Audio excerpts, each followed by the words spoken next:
Amados, muito bom dia. Hoje é dia 23 de julho do ano da graça de 2024.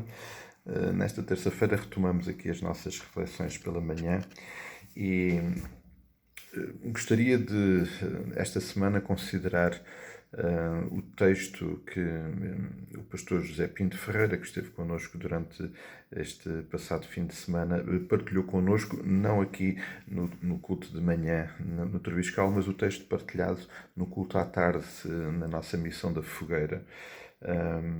E o texto em questão é o texto de Marcos, capítulo 2, e que descreve aquele episódio que nos é bem conhecido, em que um grupo de 4 amigos levam consigo um paralítico, o fazem descer na casa onde Jesus está, e ali ocorre um milagre que é descrito por Marcos de uma forma muito preciosa e que certamente nos é de grande exortação e também de grande revelação da parte de Deus para nós.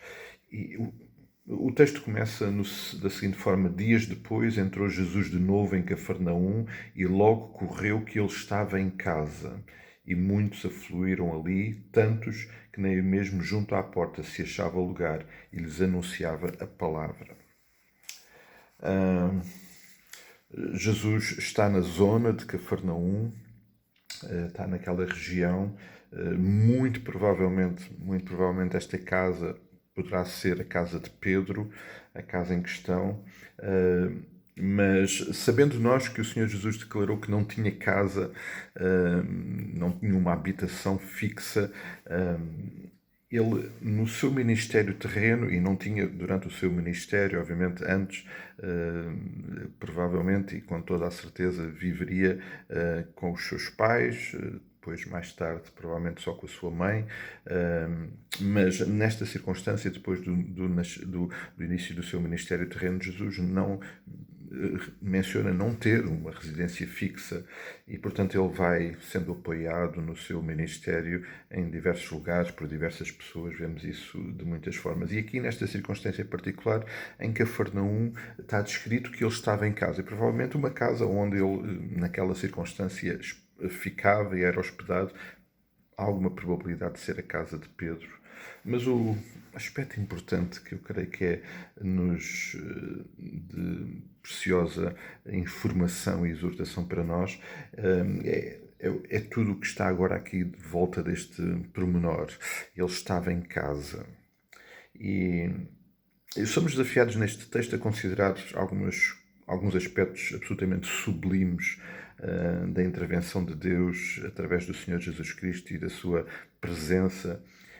E de facto, tendo em consideração que as casas naquela época eram casas muito pequenas, com condições muito limitadas, ao contrário do que hoje, de uma forma geral, acontece, não há dúvida nenhuma que nesta circunstância, é uma grande casa. E porquê que é uma grande casa? Porque tem muito espaço, tem muitas condições? Não. Esta casa é uma casa grande, porque esta é a casa onde Jesus está.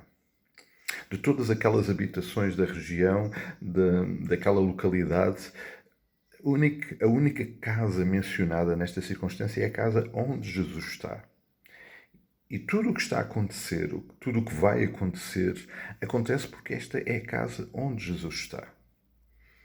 E esta casa, mesmo tendo condições pequenas e limitadas, porque diz o texto que eram tantos que já não cabiam lá dentro de casa, ficavam à volta, mas esta casa tornou-se uma casa grande, registada na palavra, por ser o lugar aonde Jesus está. Com um outro aspecto absolutamente importante e fundamental, e que é normal quando Jesus está lá. A palavra era-lhes anunciada, diz o texto. E lhes anunciava a palavra. Amados, é normal na nossa caminhada procurarmos ter a melhor casa possível. Não há nenhum problema com isso. Procurarmos ter a casa com as melhores condições, o mais confortável possível, o mais bonito possível, dentro daquilo que são os nossos gostos. Isso Não tem problema nenhum em desejarmos isso e procurarmos termos isso. Mas, amados, o aspecto mais importante das nossas casas é se Jesus está lá. Se Jesus é alguém que, estando lá, vive e partilha a palavra. Porque a palavra vai ser vivida nesta casa, não só anunciada, mas ela vai ser vivida. Isto leva-me e desafia-me a considerar se no dia a dia das nossas casas Jesus está presente. Se Jesus estando presente, a palavra, obviamente, é algo presente, transformador, atuante. Amados, não podemos correr o risco de termos casas bonitas, confortáveis, mas casas onde Jesus não está, não, a sua presença não é perceptível, não é atuante. O aspecto mais importante, amados, das nossas casas, não há nada mais importante nas nossas casas a não ser a presença de Jesus. E Jesus precisa de estar presente. Ele precisa de estar, estando presente, certamente a palavra vai ser vivida, anunciada, partilhada. Jesus estando presente, certamente coisas extraordinárias vão acontecer nas nossas casas, nas nossas vidas e na vida de todos aqueles que frequentam a nossa casa. Amados, que nós possamos desejar ardentemente esta presença de Jesus, sabendo que, em palavras de Jesus, no Apocalipse, capítulo 3, versículo 20, que há a probabilidade de ele ficar fora da casa. Há a probabilidade de ele ficar fora da casa, mas ele bate à porta, ele quer entrar. Que ele realmente possa entrar, fazer morada e ser alguém presente, constantemente presente nas nossas casas. Que o Senhor nos abençoe, que Ele nos dirija, que Ele nos dê uma semana abençoada com a sua presença lá em casa. Um forte abraço e nos vemos por aí.